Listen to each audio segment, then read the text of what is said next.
Hello, hello! Je m'appelle Jennifer, j'ai 40 ans et ma vie a déjà basculé 2 fois. Une fois après un bon gros burn-out qui m'a fait déménager à l'autre bout de la France et créer mon entreprise, puis une deuxième fois suite à une longue maladie. Là, j'ai eu très peur pour ma vie, alors j'ai décidé de faire un gros travail sur moi, de penser toutes mes blessures, de comprendre qui j'étais vraiment et de créer une vie qui me ressemble pleinement. Je t'explique ici comment tu peux toi aussi faire d'un événement difficile un véritable élan pour te révéler et pour transformer ta vie. Ici, on parle développement personnel, origine émotionnelle des maladies, outils de connaissance de soi, spiritualité, astrologie, numérologie, âme, mission de vie, équilibre des chakras, blessure de l'âme, trauma enfermé dans le système nerveux, bagage karmique, bagage transgénérationnel, entre autres. Allez, installe-toi confortablement, on va commencer.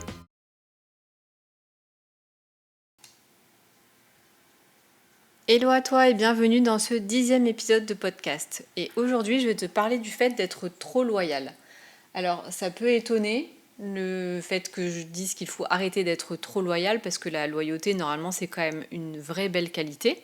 C'est ce qui nous permet de tenir nos engagements, d'être une personne sur qui on peut compter et de ne jamais faire défaut aux personnes qui nous entourent. Et évidemment, en retour, c'est toujours très agréable d'avoir également des personnes loyales autour de nous. Mais comme toute qualité, celle-ci peut réellement devenir problématique lorsqu'elle est surexploitée et que l'on devient trop loyal. Parce que c'est précisément lorsque l'on est trop loyal envers les autres qu'on ne l'est plus envers nous-mêmes. Certaines personnes sont par exemple tellement loyales envers leur famille qu'elles en prennent les maux, allant jusqu'à absorber les maladies physiques et ou mentales de leur lignée. D'autres prennent les blessures de l'âme de leurs ascendants, et du coup les transmettent par la même occasion à leur descendance. Alors bien sûr c'est très inconscient tout ce que je dis.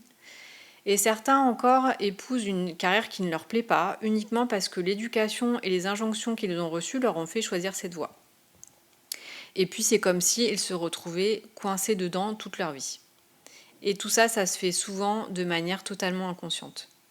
J'ai une amie qui, elle, était très consciente de ça. Elle me disait qu'elle avait toujours entendu son père lui dire qu'elle ferait soit des études de médecine, soit des études de droit. Et du coup, elle est devenue juriste. Et honnêtement, elle est très très douée dans ce qu'elle fait. Sauf que son boulot l'ennuie profondément et que la vérité, c'est qu'elle, elle aurait adoré devenir paysagiste. J'espère vraiment qu'elle le fera un jour. Moi-même, j'ai continué à travailler en étant extrêmement malade, par loyauté pour mon entreprise, pour les partenaires financiers qui nous avaient fait confiance, pour mes associés et pour mes salariés. Je répétais que je ne pouvais pas quitter le bateau, que je n'avais pas le choix, que c'était ma responsabilité en tant que chef d'entreprise.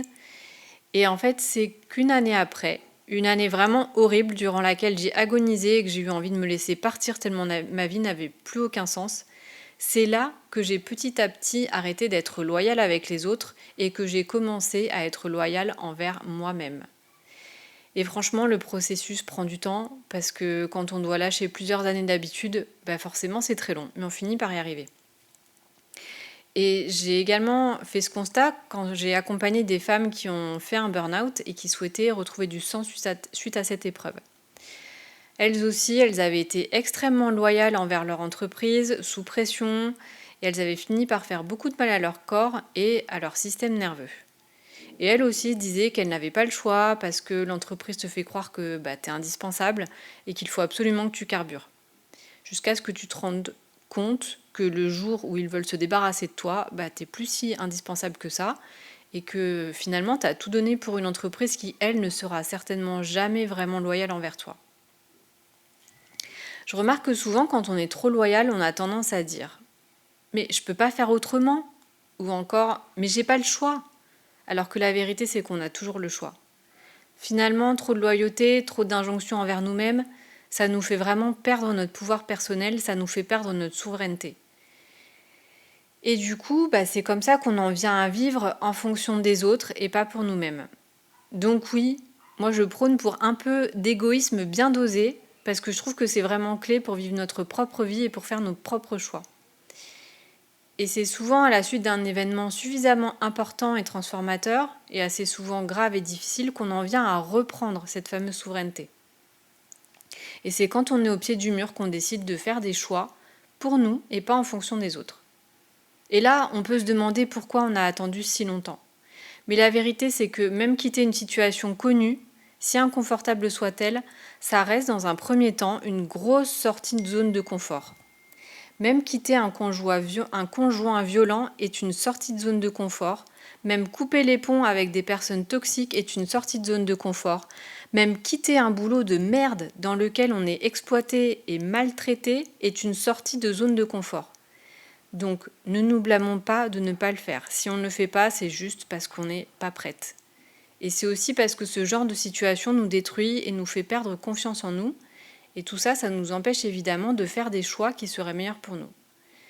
Mais ce que je veux dire par là, c'est que j'aimerais qu'on essaye tous de commencer à nous aimer et à nous respecter de plus en plus, chaque jour, afin de réussir petit à petit à savoir dire non, à savoir dire stop, à savoir dire ça suffit, à savoir dire c'est pas ok pour moi, et du coup à arrêter d'être trop loyal envers les autres et de commencer à être enfin loyal envers nous-mêmes. Si tu as envie d'apprendre à mieux te connaître, surtout à connaître quelle est ta mission de vie ou plutôt quelles sont tes missions de vie, sache que j'ouvre très bientôt la Bold School, la première école pour connaître et réaliser ses missions de vie et que la liste d'attente est maintenant ouverte. Je te mets le lien dans la légende en dessous de la vidéo et je t'invite à t'inscrire pour avoir plus d'informations. À bientôt, bye bye.